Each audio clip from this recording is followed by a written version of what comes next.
Special drive నేను వరుణ్. ఇక ఛత్తీస్గఢ్ తెలంగాణ సరిహద్దులో టెన్షన్ వాతావరణం కంటిన్యూ అవుతుంది. కర్రేగుట్టపై 2 రోజులుగా బాంబుల వర్షం కురుస్తుంది. కేంద్ర బలగాలు మావోయిస్టులు పెద్ద సంఖ్యలో ఉన్నారన్న సమాచారంతో హెలికాప్టర్లు డ్రోన్ల దాడులతో చేస్తున్నారు. బీజాపూర్ అడవుల్లో పెద్ద సంఖ్యలో మావోయిస్టులు నక్కినట్లు సమాచారం రావడంతో భద్రతా బలగాలు కూబింగ్ చేపట్టాయి. దాదాపు 1000 మంది మావోయిస్టులను సుమారు 20,000 మంది భద్రతా సిబ్బంది చుట్టుముట్టినట్లు తెలుస్తుంది. ధర్మతాళ్లగూడెం అటవీ ప్రాంతంలో జరిగిన ఎన్కౌంటర్లో 6 మావోయిస్టులు మృతి చెందారు. ఇక ఘటనా స్థలంలో భారీగా ఆయుధాలు, మందుగుండు సామగ్రిని స్వాధీనం చేసుకున్నట్లు తెలుస్తుంది.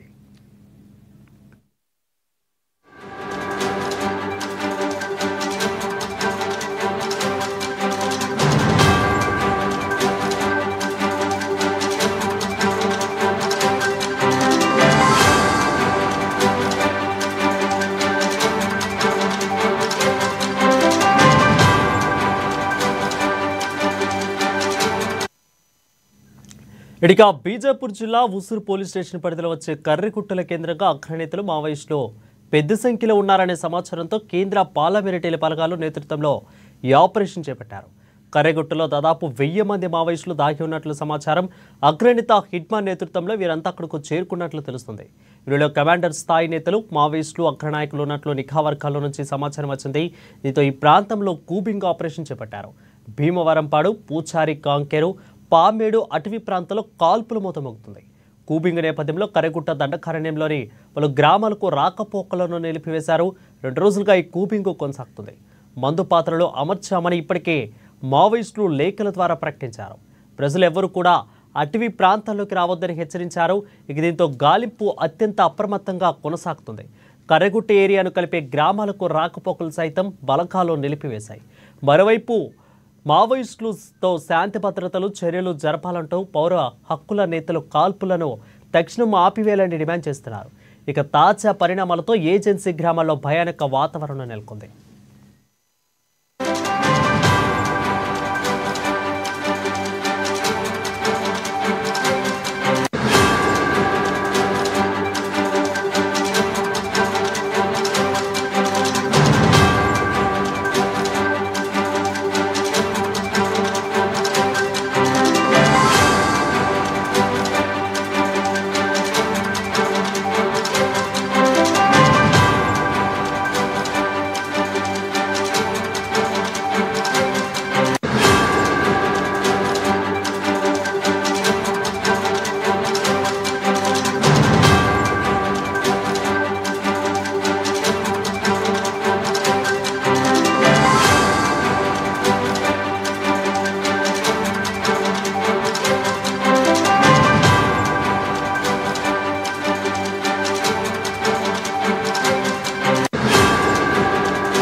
రెడీగా కర్రెగుట్ట దగ్గర దాదాపు 1000 మంది మావోయిస్టులు, ఇటు పక్క 20,000 మంది భద్రతా దళాలు. అసలు ఏం జరుగుతుంది, కర్రెగుట్ట దగ్గర ఎలా ఉంది? దాదాపు 2 రోజుల నుంచి కూడా అక్కడ ప్రాంతం అంతా కూడా ఇటు తెలంగాణ ప్రాంతం, అటు భద్రాద్రి ప్రాంతం మొత్తం కూడా బాంబుల వర్షం అయితే కురుస్తున్నట్లు తెలుస్తూ ఉంది. సో ప్రస్తుతానికి అక్కడ ఏ విధంగా ఉంది, అక్కడ పరిస్థితి ఎలా ఉంది, మా ప్రతినిధి భద్రాద్రి ప్రతినిధి శ్రీనివాస్ లైవ్ ద్వారా అందిస్తారు. శ్రీనివాస్, చెప్పండి, ప్రస్తుతం అక్కడ పరిస్థితి ఎలా ఉంది? Thank you Varun. గత 3 రోజులుగా కర్రెగుట్ట ప్రాంతాన్ని చుట్టుముట్టినటువంటి భద్రతా బలగాలు తమ లక్ష్యమే ధ్యేయంగా ముందుకు నడుస్తున్నటువంటి నేపథ్యంలో ఇప్పటికే ఈ యొక్క కర్రెగుట్ట పైన ఉన్నటువంటి ఈ యొక్క ఐఈడి బాంబులు ఏవైతే ఉన్నాయో దాదాపు 100 బాంబులను నిర్వీర్యం చేసినట్లుగా కూడా తెలుస్తుంది. ఈ యొక్క భద్రతా బలగాలు దాదాపు 20,000 మంది, అంటే తెలంగాణ అలాగే ఛత్తీస్గఢ్ సరిహద్దుల్లో ఉన్నటువంటి ఈ యొక్క కర్రెగుట్ట ప్రాంతాన్ని చుట్టుముట్టినట్టుగా కూడా తెలుస్తోంది. ఈ యొక్క భద్రతా బలగాలు ఈ యొక్క అటవీ ప్రాంతాన్ని అణువణువు జల్లెడబడుతూ తమ విజయం కోసం, లక్ష్యం కోసం ముందుకు సాగుతున్నటువంటి నేపథ్యంలో ఈ యొక్క దాదాపు ఈ యొక్క భద్రతా బలగాలు ఆ కర్రెగుట్ట సమీపంలో ఉన్నటువంటి దాదాపు 11 గ్రామాలకు ఈ యొక్క రాకపోకలను కూడా నిలిపివేయడం జరిగింది. ఈ యొక్క ప్రజలకు కూడా అంటే అక్కడ ఉన్నటువంటి ఆ గ్రామాల్లో ఉన్నటువంటి ప్రజలకు కూడా బయటికి రావద్దని ఈ యొక్క సంకేతాలు ఇచ్చి వారు ముందుకు సాగుతున్నటువంటి పరిస్థితి ఉంది. అలాగే ఈ యొక్క హెచ్చరికలు కూడా జారీ చేశారు. ఎందుకంటే అక్కడ ఏదైనా ప్రాణ నష్టం జరిగేటువంటి అవకాశాలు లేకుండా అక్కడ ఉన్నటువంటి స్థానికంగా ఉన్నటువంటి గ్రామాలు 11 గ్రామాల ప్రజలకు ఏ విధమైన ఇబ్బందులు తలెత్తకుండా ఉండేందుకు ముందస్తుగా హెచ్చరికలు కూడా జారీ చేసినటువంటి నేపథ్యం ఉంది. అలాగే ఈ యొక్క బేస్ క్యాంపులు కూడా అంటే ఈ యొక్క కర్రెగుట్ట దగ్గరలో బేస్ క్యాంప్ కూడా ఏర్పాటు చేసేటువంటి ఆలోచనలో ఉన్నట్టుగా కూడా సమాచారం అందుతుంది. అలాగే ఈ యొక్క ఛత్తీస్గఢ్ తెలంగాణ సరిహద్దుల్లో ఉన్నటువంటి మొత్తం అటవీ ప్రాంతాన్ని అష్టదిగ్బంధం అంటే భద్రతా బలగాలతోటి అష్టదిగ్బంధం చేసినటువంటి పరిస్థితి కూడా ఉంది. ఏ నిమిషంలో ఏం జరుగుతుందోనని చెప్పేసి కూడా ఆ ప్రాంతాల్లో ఉన్నటువంటి గ్రామాల ప్రజలు భయాందోళనకు గురవుతున్నారు అనేది కూడా తెలుస్తోంది. ఈ యొక్క భద్రతా బలగాలు తమ లక్ష్యమే ధ్యేయంగా ముందుకు సాగుతున్నటువంటి నేపథ్యంలో ఈ యొక్క నక్సలైట్లు కూడా ఆ ప్రాంతాన్ని 1000 మంది దాదాపు ఆ కర్రెగుట్టపై ఉన్నట్టుగా కూడా సమాచారం అందుతున్నటువంటి నేపథ్యంలో ఈ యొక్క భద్రతా బలగాలు వారిని ఎట్లయినా కట్టడి చేయాలని చెప్పేసి ఈ భద్రతా బలగాలు ముందుకు సాగుతున్నటువంటి నేపథ్యం ఉంది. అలాగే భీమవరపాడు, పూజారి, కాంకేరు, పామేడు అటవీ ప్రాంతాల్లో కూడా ఈ యొక్క కూంబింగ్ విస్తృతంగా సాగుతున్నటువంటి నేపథ్యం ఉంది. ఈ నేపథ్యంలోనే ఈ యొక్క దాదాపు 1000 మంది మావోయిస్టుల కోసం 20,000 మంది భద్రతా బలగాలు ఈ యొక్క కర్రెగుట్టను చుట్టుముట్టినటువంటి నేపథ్యంలో తమ లక్ష్యమే ధ్యేయంగా ముందుకు సాగుతున్నారు. వరుణ్ రైట్ శ్రీనివాస్, అయితే దాదాపు 1000 మంది మావోలు 20,000 మంది భద్రతా దళాలు ఎన్కౌంటర్లో భారీగా మావోలు హతమయ్యే ఛాన్స్ ఉందా? రాబోయే రోజుల్లో ఒక పెద్ద వార్త వినబోతున్నాం అనుకోవచ్చా? అంటే ఈ యొక్క కర్రెగుట్ట అనేది కర్రెగుట్టకు ఎవరు కూడా రావద్దని మావోయిస్టులు గతంలో పిలుపునిచ్చినటువంటి నేపథ్యంలో ఆ కర్రెగుట్టపై ఏముంది, అసలు ఏం జరుగుతోంది అక్కడ అని చెప్పేసి ఈ యొక్క ప్రభుత్వము కేంద్ర ప్రభుత్వము అసలు పూర్తి స్థాయిలో సమాచారం తీసుకునేటందుకు కర్రెగుట్ట పైన బాంబులు అణుబాంబులు కూడా ఈ యొక్క మావోయిస్టులు మందుపాత్రలో అమర్చామని చెప్పేసి ఆ ప్రాంతానికి ప్రజలు రావద్దని హెచ్చరికలు జారీ చేసినటువంటి నేపథ్యంలో కేంద్ర ప్రభుత్వం నుంచి ఈ యొక్క భద్రతా బలగాలను రప్పించి అక్కడ అడుగు జల్లెడ పడుతున్నటువంటి నేపథ్యంలో ఇప్పటికే దాదాపు 100 బాంబులను నిర్వీర్యం చేసినట్టుగా కూడా తెలుస్తోంది. ఏది ఏమైనప్పటికీ కూడా ఆ ప్రాంతం మొత్తం కూడా పారామిలిటరీ బలగాలతోటి అలాగే భద్రతా బలగాలతోటి మొత్తం కూడా ఈ యొక్క ప్రాంతం మొత్తం అణువడుగు గాలిస్తున్నటువంటి నేపథ్యం ఉంది. అంటే అక్కడ ఏం జరుగుతోంది, ఏం జరగబోతోంది అని చెప్పేసి ప్రజల్లో మరింత ఉత్కంఠతో రేకెత్తిస్తున్నటువంటి నేపథ్యం ఉంది. వరుణ్ రైట్ శ్రీనివాస్, అయితే హిడ్మా దళం అనేది దాదాపు మా వాళ్ళు కూడా పెద్ద దళం. సో అలాంటి హిడ్మా దళాన్ని పట్టుకునే ఛాన్స్ ఏమైనా ఉందా? ఏమైనా కనిపిస్తున్నాయా అసలు? తప్పకుండా వరుణ్, అంటే ఇప్పటికే భద్రతా బలగాలు తమ లక్ష్యము నెరవేరే వరకు కూడా వెనక్కి తగ్గేది లేదని చెప్పేసి ఈ యొక్క కేంద్ర మంత్రి అమిత్ షా 2026 మార్చి నాటికి మావోయిస్టులను అంతమొందించడమే వారి యొక్క అసలు సమాచారం లేకుండా చేయాలనే ఉద్దేశంతో తీసుకున్నటువంటి లక్ష్యానికి చేరువలో ఉన్నారని కూడా చెప్పుకోవడంలో అతిశయోక్తి కాదు. ఎందుకంటే ఇప్పటికే మావోయిస్టులు ఈ యొక్క ఏరివేతను కార్యక్రమాన్ని ముందుకు సాగిస్తున్నటువంటి నేపథ్యంలో మావోయిస్టులు తమ చర్చలు జరపాలని చెప్పేసి తమతో చర్చలు జరపాలని చెప్పేసి కూడా లేఖను రిలీజ్ చేసినటువంటి నేపథ్యంలో అసలు ససేమిరా అంటూ ప్రభుత్వం కావచ్చు భద్రతా బలగాలు కావచ్చు అసలు అవకాశమే లేదని చెప్పేసి ముందుకు సాగుతున్నటువంటి నేపథ్యం ఉంది. ఈ నేపథ్యంలోనే వారిని అంతమొందించడమే తమ లక్ష్యంగా ఈ యొక్క కేంద్ర ప్రభుత్వం పిలుపు మేరకు సాగుతున్నటువంటి నేపథ్యంలో అణువణువు అడవిలో జల్లెడబడుతున్నటువంటి నేపథ్యం ఉంది. తప్పకుండా వారి లక్ష్యము నెరవేరుతుందని చెప్పేసి కూడా నెరవేరే అవకాశాలు కూడా ఉన్నాయని చెప్పుకోవచ్చు. వరుణ్ రైట్ శ్రీనివాస్, అయితే హిడ్మా దళాన్ని పట్టుకుంటే ఇక మావోయిజం లేనట్లయినా అసలు పోలీసుల వర్షన్ ఏంటి, అసలు ఏమంటున్నారు పోలీసులు ఈ మొత్తం కర్రెగుట్ట దాని మొత్తం మీద కూడా హిడ్మా యొక్క దళాన్ని బట్టి పోలీసులు అసలు వర్షన్ ఏంటి? అసలు హిడ్మా ఒక్కడే కాదు, వారికి సంబంధించినటువంటి క్యాడర్ కేంద్ర కేడర్ కావచ్చు, రాష్ట్ర స్థాయి కేడర్ కావచ్చు, ముఖ్యమైన నేతలు కూడా ఎడ్మా తోటే ఉన్నారని చెప్పేసి కూడా సమాచారం అందుతున్నటువంటి నేపథ్యంలో ఎడ్మాతో పాటు వారిని కూడా కట్టడి చేసినట్లయితే ఈ యొక్క నక్సలిజం అనేది అంతమొందించినట్టు అవుతుందని చెప్పేసి భద్రతా బలగాలకు సంకేతాలు అంటే ఈ వస్తున్నటువంటి నేపథ్యంలో వారి యొక్క విజయం వైపు అడుగులేస్తున్నారని కూడా చెప్పుకోవచ్చు. ఎందుకంటే ఇప్పటికే ఛత్తీస్గఢ్, ఒరిస్సా, అలాగే మహారాష్ట్ర, తెలంగాణ, ఆంధ్రప్రదేశ్ ఈ యొక్క ప్రాంతాల్లో ఉన్నటువంటి కొన్ని ప్రాంతాలు అంటే మావోయిస్టులకు ప్రధానంగా చెప్పుకున్నటువంటిది అబుజ్మడ్ ప్రాంతాన్ని మొత్తం కూడా భద్రతా బలగాలు చుట్టుముట్టి వారి యొక్క కదలికలను అణువణువు డ్రోన్ కెమెరాలు కావచ్చు, హెలికాప్టర్ల ద్వారా కావచ్చు, నైట్ విజన్ కెమెరాలతోటి కూడా జల్లెడబట్టి మొత్తం కూడా పూర్తి స్థాయిలో నిర్వీర్యం చేశారు. ఇది ఒకటి అంటే హిడ్మాను టార్గెట్ గా చేస్తూ ప్రధానంగా ఈ యొక్క కర్రెగట్టు గుట్ట ఏదైతే ఉందో కర్రెగుట్టని చుట్టుముట్టి వారి లక్ష్యం వైపు అడుగులేస్తున్నటువంటి నేపథ్యంలో తప్పకుండా వారి యొక్క లక్ష్యం నెరవేరుతుందని కూడా చెప్పుకోవచ్చు. ఎడ్మా కూడా తొందరలోనే పట్టుకునేటువంటి అవకాశాలు లేకపోలేదని కూడా మనకు సమాచారం అందుతుంది. వరుణ్, రైట్, అసలు ఆపరేషన్ కఖార్లో ఇది ఒక భాగమేనా కర్రెగుట్ట అనేది? ఒకవేళ ఒక భాగమే అయితే క్లైమాక్స్కి ఇంకా ఎన్ని రోజులు పట్టే అవకాశం ఉంది శ్రీనివాస్?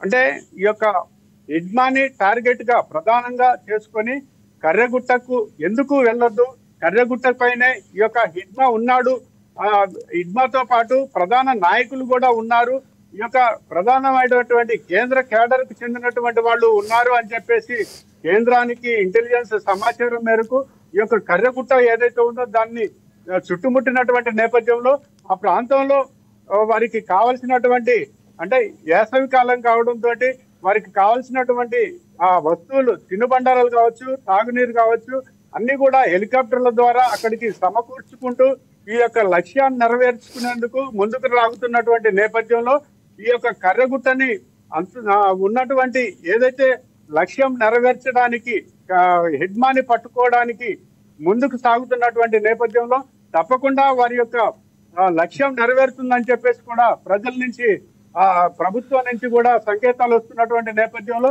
తప్పకుండా వారి యొక్క హిడ్మాను నిలువరించినట్లయితే నక్సలిజం అనేది కొంతవరకు నిర్మూలించిన వాళ్ళం అవుతాము. అలాగే వారి యొక్క కేడర్ ఏదైతే ఉందో ఆ కేడర్ ను కూడా అంటే ఈ నిర్మూలించినట్లయితే తప్పకుండా నక్సలిజం అంతరించిపోతుంది. వారు లేకుండా చెయ్యాలి.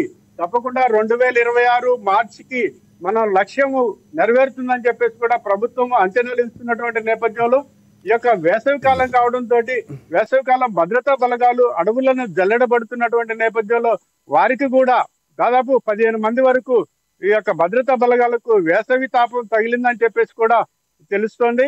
వారిని కూడా చికిత్స కోసం దగ్గరలో ఉన్నటువంటి ప్రధాన ఆసుపత్రిలో కూడా తరలించినటువంటి నేపథ్యం ఉంది. ఈ నేపథ్యంలో అన్నిటినీ వేసవి కాలం కావడంతో ఈ యొక్క సెర్చింగ్ ఆపరేషన్ అనేది ముందుకి సాగుతున్నటువంటి నేపథ్యంలో ఈ యొక్క టార్గెట్ ను తొందరలోనే పూర్తి చేస్తామని చెప్పేసి కూడా ఈ యొక్క భద్రతా బలగాలు లక్ష్యం వైపు అడుగులు వేస్తున్నాయి. వరుణ్, రైట్, అయితే ఈ యొక్క పూర్తి వ్యవహారం మొత్తం మీద కూడా ఆదివాసీలు బలవుతున్నారు అనేది కొంతమంది పౌర హక్కుల నేతలు అంటున్నమాట. సో దీంట్లో నిజంగా ఆదివాసులు బలవుతున్నారా? అసలు ఏం జరుగుతుంది? ఆదివాసుల ప్రస్తుత పరిస్థితి ఏ విధంగా ఉంది? ఒక పక్కేమో కర్రెగుట్ట మీద, ఇటేమో మావోలు, ఇటు పక్క కేంద్ర బలగాలు, మధ్యలో ఆదివాసులు బలవుతున్నారు అనేది వాదన పెద్దగా వినిపిస్తుంది శ్రీనివాస్. సో అసలు కథ ఏంటి? అసలు ఆదివాసుల పరిస్థితి ఏంటి అసలు అక్కడ? అంటే ఈ యొక్క హెలికాప్టర్లు కావచ్చు, అలాగే వెహికల్స్ భద్రతా బలగాలకు సంబంధించినటువంటి వాహనాలు కావచ్చు, ఈ యొక్క హెలికాప్టర్లు వాహనాలు వారికి సంబంధించినటువంటి భద్రతా బలగాలు ఈ యొక్క కర్రెగుట్ట సమీపంలో ఉన్నటువంటి ప్రాంతాల్లో గిరిజన గ్రామాల్లో సంచరిస్తున్నప్పుడు వారికి తెలియదు. గిరిజనులు అడవిలో తిరుగుతూ అడవి ఫలాలను సేకరించుకుంటూ అడవి ఫలాలని తినేటువంటి వారి యొక్క గిరిజనులు ఎవరైతే ఉన్నారో ఈ యొక్క ప్రాంతంలో ఏం జరుగుతుంది అంటే యుద్ధ వాతావరణం నెలకొని ఉన్నటువంటి పరిస్థితుల్లో వారికి భయాందోళన అనేది కలగొచ్చు కానీ వారికి ఏ విధమైన నష్టం వాటిల్లే విధంగా మాత్రం భద్రతా బలగాలు ఏ విధమైన చర్యలు తీసుకోవట్లేదని చెప్పేసి కూడా ప్రభుత్వం నుంచి సమాచారం అందుతున్నటువంటి నేపథ్యంలో ఏ విధమైన అవాంఛనీయ ఘటనలు అంటే ఈ యొక్క యుద్ధంలో నక్సల్స్ కు భద్రతా బలగాలకు మధ్యలో జరుగుతున్నటువంటి యుద్ధం ఏదైతే ఉందో ఆ యుద్ధంలో ప్రజలు సమిధలు కావద్దనే ఉద్దేశంతో ప్రభుత్వం కూడా ఇప్పటికే ఆ యొక్క సమీపంలో ఉన్నటువంటి 11 గ్రామాల యొక్క చెందినటువంటి ప్రజలకు ఆ యొక్క అమాయక గిరిజనులకు సంకేతాలు కూడా హెచ్చరికలు కూడా జారీ చేసినట్టు పరిస్థితి ఉంది. ఎందుకంటే అక్కడ గిరిజనులు ఎవరికి ఒక్కళ్ళకి నష్టం జరిగినా కూడా అది ప్రభుత్వం తప్పిదం అవుతుంది కాబట్టి ముందస్తుగానే చర్యలు తీసుకొని ముందడుగు వేస్తున్నటువంటి నేపథ్యం ఉందని కూడా తెలుస్తోంది వరుణ్.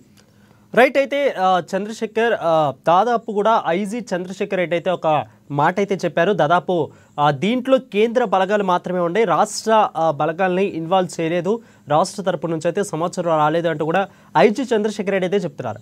సో ఒకవేళ ఇంకా ఇది ఎక్కువ దాటితే రాష్ట్ర బలగాలను కూడా తీసుకునే ఛాన్స్ ఏమైనా కనిపిస్తుందా? ఎందుకంటే దాదాపు కూడా ఛత్తీస్గఢ్ బోర్డర్ ఎక్కువగా ఉంది కాబట్టి ఛత్తీస్గఢ్ వాళ్ళే ఎక్కువగా ప్రయత్నం చేస్తున్నారు. సో ఏ విధంగా ఉండబోతుంది? అంటే ఇది మావోయిజం అనేది దేశ భద్రతకు సంబంధించినటువంటి అంశం అని చెప్పేసి కేంద్ర ప్రభుత్వం యొక్క ఆలోచిస్తున్నటువంటి నేపథ్యంలో ఇది కేంద్ర ప్రభుత్వానికి సంబంధించినటువంటి అంశం కాబట్టి దాదాపు కేంద్రానికి సంబంధించినటువంటి పలు భద్రతా బలగాలను మాత్రమే ఇక్కడ ఈ యొక్క యుద్ధ వాతావరణంలోకి దింపినటువంటి నేపథ్యం ఉంది. ఇలాంటి సమయంలోనే భద్రతా బలగాలు వాళ్ళకి తగినటువంటి సిబ్బంది ఉండటంతో ఈ యొక్క రాష్ట్రాలకు సంబంధించినటువంటి ఈ యొక్క సిబ్బంది అంటే పోలీసు బలగాలు కావచ్చు, ఇతర పోలీసు బలగాలను కావచ్చు, ఈ యొక్క రాష్ట్రం నుంచి కోరలేదు. ఇంతవరకు కూడా కేంద్ర ప్రభుత్వం మాకు ఇంత బలగాలను ఇవ్వండి, మేము మావోయిస్టులు ఏరివేతకు కార్యక్రమానికి సహకరించండి అని చెప్పేసి కేంద్ర ప్రభుత్వం ఎక్కడ కూడా కోరినటువంటి దాఖలాలు లేవు. కాబట్టి వీరు కూడా వారికి అంటే సమాచారం మేరకి, ఇంటెలిజెన్స్ సమాచారాల మేరకి సహాయ సహకారాలు అందొచ్చు కానీ ఇలాంటి భద్రతా బలగాలు మాత్రం కోరినటువంటి నేపథ్యం లేదు. కాబట్టి ఇప్పటి వరకు కూడా కేంద్ర బలగాలు మాత్రమే ఈ యొక్క మావోయిస్టులు ఏరువేత కార్యక్రమంలో పాల్పంచుకుంటున్నటువంటి నేపథ్యం ఉంది. ఈ నేపథ్యంలోనే భద్రతా బలగాలు కూడా ఈ యొక్క తప్పకుండా లక్ష్యం నెరవేర్చేందుకు ముందుకు సాగుతున్నటువంటి నేపథ్యం కూడా ఉంది వరుణ్. రైట్ శ్రీనివాస్, అయితే దాదాపు ఆపరేషన్ కగార్ అనేది ప్రారంభించిన తర్వాత మన తెలంగాణ రాష్ట్రంలో దాదాపు 250 మంది నక్సలైట్లు కానీ మావోలు మొత్తం కూడా లొంగిపోయారు. సో వాళ్ళు ఛత్తీస్గఢ్ మ్యాక్సిమం ఛత్తీస్గఢ్ వాళ్ళే ఎక్కువగా ఉన్నట్లు చెప్తున్నారు. సో ఎవరైనా కానీ ఆహ్వానిస్తున్నట్టు కూడా ఇటు ఐజీ కానీ మిగిలిన పోలీస్ అధికారులు అయితే చెప్తున్నారు. నిన్న కూడా పర్టికులర్ 14 మంది లొంగిపోయారు. సో ఈ విధంగా ఇప్పుడు కర్రెగుట్ట మీద ఉన్న వాళ్ళు కూడా కొంతమంది అయినా లొంగిపోయే అవకాశాలు ఏమైనా కనిపిస్తున్నాయా? అంటే ఇప్పుడు చూసుకున్నట్లయితే కర్రెగుట్ట ప్రాంతం మొత్తం కూడా ఈ యొక్క భద్రతా బలగాలు దాదాపు 250 చదరపు కిలోమీటర్ల విస్తీర్ణం కలిగినటువంటి ఈ యొక్క కర్రెగుట్ట ఏదైతే ఉందో ఈ యొక్క కర్రెగుట్టని మొత్తం కూడా అణువు ఈ యొక్క పోలీసు భద్రత కేంద్ర బలగాలతోటి నిండినటువంటి పరిస్థితి ఉంది. కానీ ఎవరైనా లొంగిపోయేందుకు మేము లొంగిపోతామో, మాకు ఏ విధమైన హాని తలపెట్టవద్దు అని చెప్పేసి వారు ఆకారాలు చేసినట్లయితే తప్పకుండా భద్రతా బలగాలు కూడా వారిని అదుపులోకి తీసుకొని అరెస్ట్ చేసేటువంటి వాతావరణం ఉన్నది తప్ప ఎన్కౌంటర్ చేయాలి, చంపాలనే ఉద్దేశం అయితే ప్రభుత్వానికి లేదు.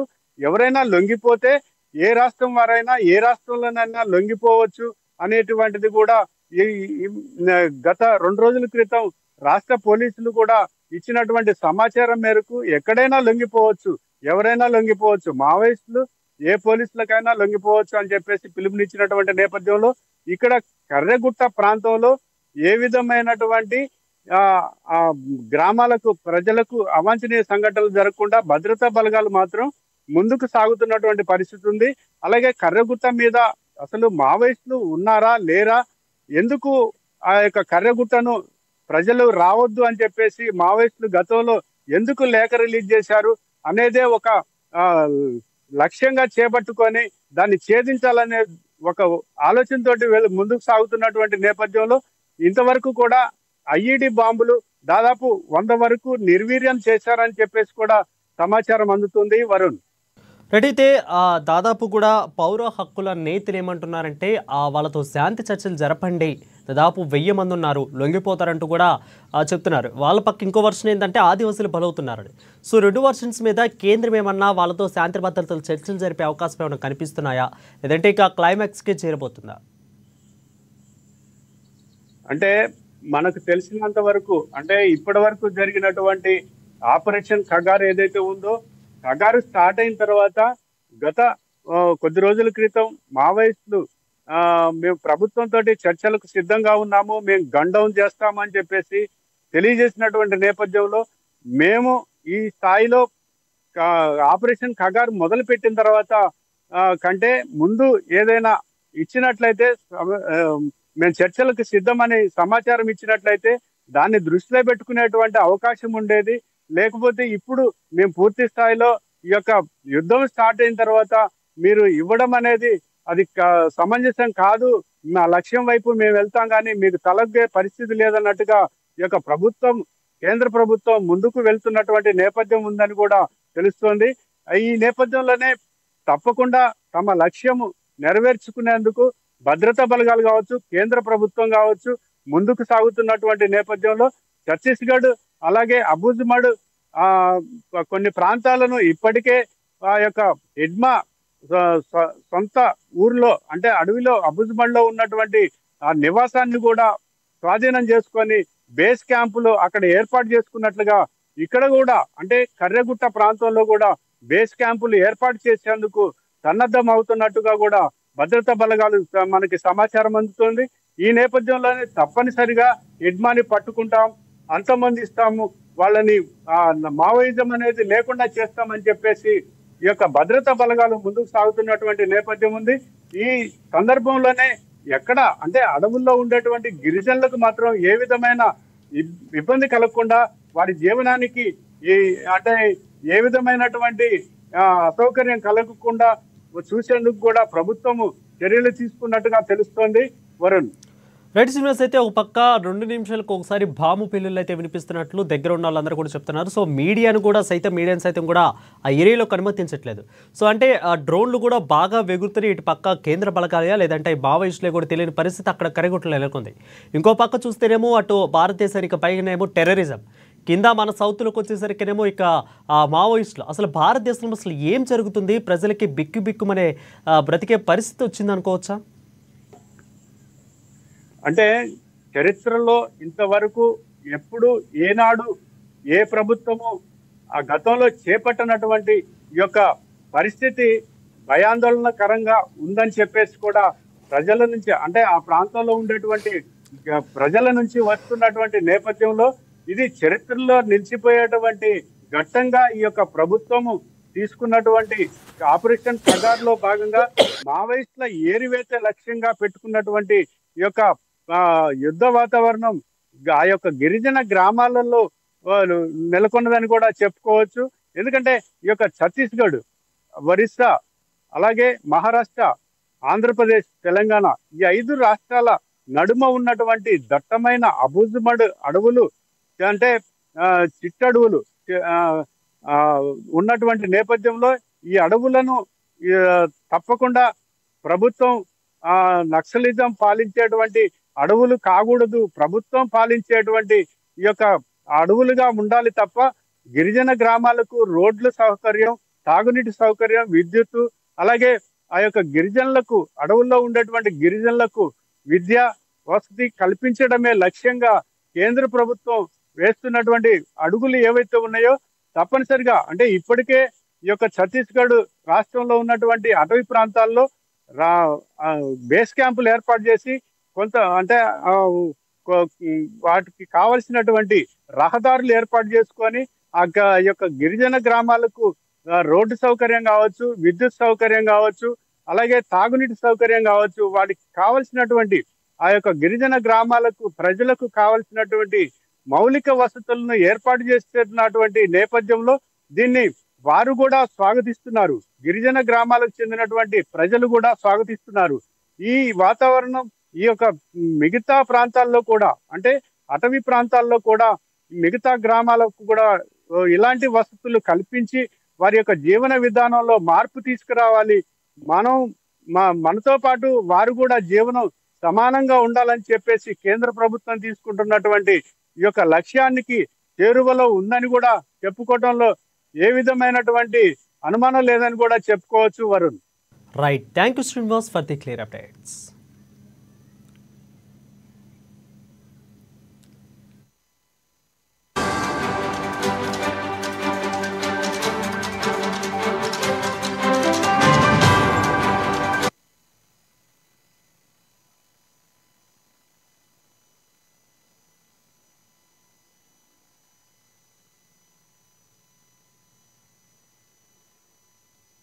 రెడ్డికతి తెలంగాణ సరిహద్దు అయిన కర్రెగుట్ట ప్రాంతంలో జరుగుతున్న కూబింగ్గా చెప్పవచ్చు. దాదాపు 1000 మంది మావోయిస్టులు ఉన్నారన్న సమాచారంతో 20,000 మంది భద్రతా బలగాలు అక్కడికి చేరుకుని ప్రస్తుతానికైతే అక్కడ తెలంగాణ రాష్ట్రానికి సంబంధించిన బలగాలను ఎవరూ తీసుకోలేదు, అంత సమాచారం కూడా రాలేదంటూ కూడా ఐజీ చంద్రశేఖర్ రెడ్డి అయితే చెప్తున్నారు. సో చూద్దాం, ఇక కొద్ది రోజుల్లో ఈ క్లైమాక్స్కి వచ్చే అవకాశం ఏమన్నా ఉందా అనేది కూడా కొంత ఆలోచించాల్సిన ప్రశ్నగా పడింది. సో ప్రస్తుతానికైతే ఆదివాసీలు ఇటుపక్క కేంద్ర బలగాలకి అటుపక్క మావోలకి ఆదివాసీల మధ్యలో బలవుతున్నారంటూ కూడా పౌర హక్కుల నేతలైతే శాంతి చర్చలు జరపాలి అంటూ కూడా వాళ్ళైతే చెప్తున్నారు. సో చూద్దాం, ఇక దీని మీద కేంద్రం ఏ విధంగా రియాక్ట్ అవుతుంది, ఇటుపక్క తగ్గే అవకాశాలు ఏమున్నాయా, లేదంటే కరిగుట్ట మీద ఖచ్చితంగా క్లైమాక్స్ సీను చూడబోతున్నా